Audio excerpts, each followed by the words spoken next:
Génibet, Paris Picardie. En ce moment, profitez de 250 € de bonus de bienvenue. Bonjour à toutes et à tous, c'est avec un immense plaisir que je vous retrouve pour un nouveau top 5 et surtout un nouvel épisode de notre émission Direct Course, une émission proposée par notre partenaire Génibet. Ce mercredi, nous irons du côté d'Anguin-Soisy pour un top 5 ô combien, croyez-moi, passionnant puisque ce sera des chevaux européens, une course qui semble avant le coup compliquée, mais croyez-moi, je vais faire un maximum et j'espère vous donner le top 5 ordre. Et écoutez, tout de suite, ma sélection en 8 chevaux. On partira déjà de base avec le numéro 13, Kimi du Quattro. Personnellement, moi, j'adore. Pourquoi ? Parce que la dernière fois, il s'est imposé très plaisamment sur l'hippodrome d'Atteville, c'était à Gabriel Jarmini, mais la fois d'avant, il faisait d'excellents débuts français puisqu'il se classait deuxième sur les 2850 mètres de la cendrée parisienne. Il était associé à Eric Raffin, driver qui retrouve pour l'occasion. À mon avis, si l'entourage fait appel à Eric Raffin, c'est qu'il est très confiant. Donc clairement, Kimi du Quattro, c'est ma base intégrale. Derrière, j'aime beaucoup le numéro 15, Bienvenue Tobar. Écoutez, il retrouve François Lagadec et surtout, il adore Anguin puisque il a fait une excellente rentrée sur cette piste et puis il revient surtout sur une distance sur laquelle il s'était imposé lors de son avant-dernière sortie. Donc j'aime beaucoup ce numéro 15, Bienvenue Tobar, vous l'aurez compris, c'est mon coup de cœur. Écoutez, en troisième position, on mettra le numéro 14, c'est Benjamin. C'est décevant la dernière fois, mais attention, la fois d'avant, il avait très bien couru. Et il avait terminé 5e, et avec son entraîneur, Monsieur Minopoli. Monsieur Minopoli, ici, qui décide de faire appel à Gabriel Jarmini, c'est qu'à mon avis, le cheval, il y a quelques jours, a dû lui montrer un tout autre visage lors de son dernier travail. Et à mon avis, il aborde ce top 5 avec une extrême confiance. Donc attention à ce numéro 14. Écoutez, c'est Benjamin. Le numéro 10, Bahia del Cielo, je pense que c'est très bien parce qu'il revient vraiment sur la distance de prédilection. Mais attention, elle ne connaît pas Anguin. Toutefois, elle est associée ici à Franck Nivard et elle a un temps canon puisque son temps est de 1:11,1, son meilleur temps. Donc ça pourrait ici suffire, qui sait, pour s'imposer. Derrière le numéro 10, Bahia del Cielo, nous mettrons le numéro 6, Certainly, associé à Franck Ouvry, avec laquelle il reste sur un excellent succès du côté de Lisieux, même convaincant succès. Donc écoutez, elle est nettement compétitive pour les places. Et puis, ce qui est bien, c'est qu'elle s'entend bien avec Franck Ouvry. Derrière le numéro 6, on mettra le numéro 3, Brillant de Ferme. Quatrième de la course de Certainly. Ici, on fait appel à Mathieu Abrivard. Attention, Mathieu Abrivard qui, il y a quelques jours, a fait réaliser la passe de 7 du côté de Royan. Un driver en très très grande forme. Donc écoutez, à mon avis, il pourrait tirer la quintessence de Certainly. Et qui sait, Certainly pourrait prendre une très bonne place dans ce top 5. Derrière Brillant de Ferme, nous mettrons bien évidemment le numéro 4, Staro Morito. Troisième lors de son avant-dernière sortie sur le parcours, et il était associé avec Tony Belair, driver auquel il est associé une nouvelle fois. Donc écoutez, vous l'aurez compris, aussi, il peut jouer les très bonnes places. Bien, je vous l'avais dit dès le début, c'est un top 5 qui peut être compliqué, mais c'est un top 5 que on va tout faire pour donner. Ma sélection n'est pas terminée, ne vous inquiétez pas les amis. On va ensuite donner le numéro 2, Hermès Sudois. Il vient de repointer le bout de son nez sur l'hippodrome de Rochefort-sur-Loire. À mon avis, on l'a envoyé en province pour lui redonner du moral. Il est associé ici à Alexandre Abrivard. Il a fait des jolis temps. Donc écoutez, plutôt une 4e, 5e place. Attention, en fin de combinaison, ça peut être une très grosse cote à l'arrivée. C'est le numéro 12, Noubamom, associé à monsieur Guillaume Martin. Pour l'occasion. D'ailleurs, elle s'entend à merveille avec Guillaume. Et puis attention, Noubamom, certes, ces derniers temps, elle est décevante, mais il peut montrer un tout autre visage, puisque c'est vraiment un cheval qui est là, qu'à grosse cote. Donc écoutez, on sait qu'Anguin, c'est un hippodrome de surprise. Noubamom pourrait être ici la grosse surprise de ce top 5. Tout de suite, je vous redis ma sélection chiffrée.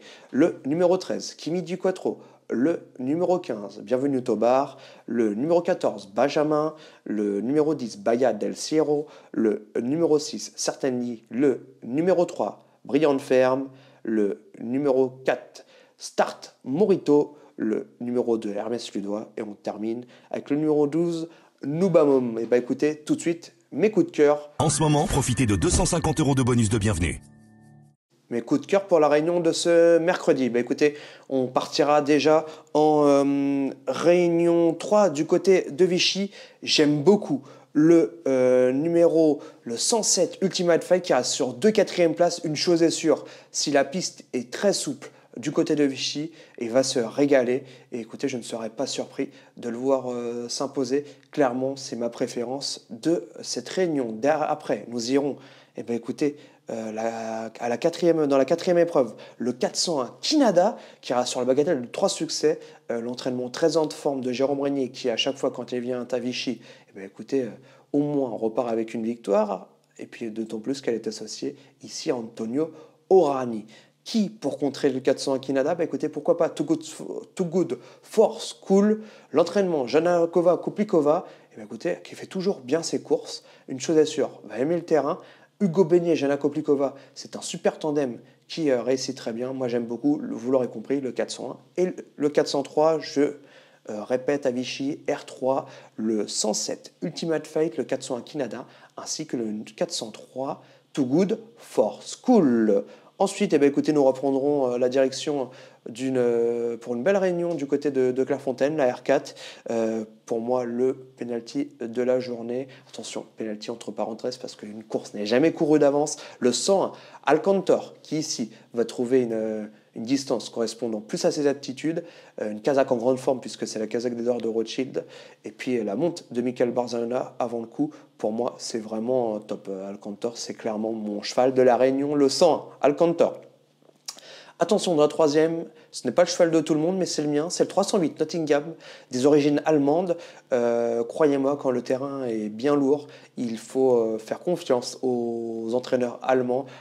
Surtout que leurs chevaux, bah, écoutez, ont des origines de lourd. Donc le 308 Nottingham pourrait, qui sait, s'imposer à une cote assez sympathique. C'est mon coup de cœur de cette réunion de Clairefontaine. On terminera par le numéro 411, Attaque Massive, l'entraînement d'Edouard Montfort, la monte de Borzan Morzabayev, troisième pour la course de ses débuts, puis ensuite troisième pour sa rentrée, une nouvelle, qui sait, il pourrait ici remporter un premier succès. En tout cas, il le mériterait.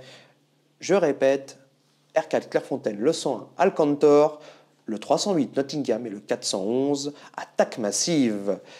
Pour terminer, et pour les amateurs bien évidemment de trot, nous prendrons la direction de Pornichet-la-Baule, un hippodrome qui me tient à cœur, c'est la R5. Et dans la troisième, vous ferez confiance à l'excellent Greco Bello, meilleur temps de la course. L'entraînement Marion, bah vous le savez, enfin Jean-Paul Marion adore préparer ses chevaux pour ce meeting, ainsi que pour le meeting des Sables d'Olonne, qui sont vraiment deux meetings qui lui tiennent à cœur. Bah écoutez, pour moi, le 307 Greco Bello, avant le coup, c'est le cheval à battre dans cette épreuve, et c'est mon favori. Derrière, attention au 411 Olembourg, qui vient de faire une course en montée, une excellente course, et retourne à la tête d'une régularité plus qu'exemplaire. Certes, il va partir un peu aux 25 mètres, mais moi en tout cas, j'aime beaucoup le 411 Olembourg. On terminera par vraiment la note intégrale, une note intégrale l'autre fois, qui a été troisième, vraiment top, pour lui donner un maximum de morale. C'est le 501 Iggy Perrine. J'aime beaucoup Iggy Perrine, il m'a impressionné clairement l'autre fois, sa fin de course m'a impressionné. La longue ligne droite de Pornichet va servir longuement ses intérêts, donc vous l'aurez compris, vraiment mon coup de cœur de cette réunion sera le 501 Iggy Perrine, ainsi que le 307 Greco Bello que je vous ai donné en premier, et le 411 Olembourg en second choix. Le 307 Greco Bello, le 411 Olembourg, le 501 Iggy Perrine. Et bien écoutez, ce fut une nouvelle fois d'avoir fait une nouvelle émission de Direct Course en votre compagnie. Si vous avez aimé notre émission, n'hésitez pas à liker et à partager, surtout à vous abonner à notre page YouTube Canal Turf. Merci de votre fidélité. Et puis écoutez, à bientôt pour un nouvel épisode de Direct Course. Génibet, Paris Hippique en lit. En ce moment, profitez de 250 € de bonus de bienvenue.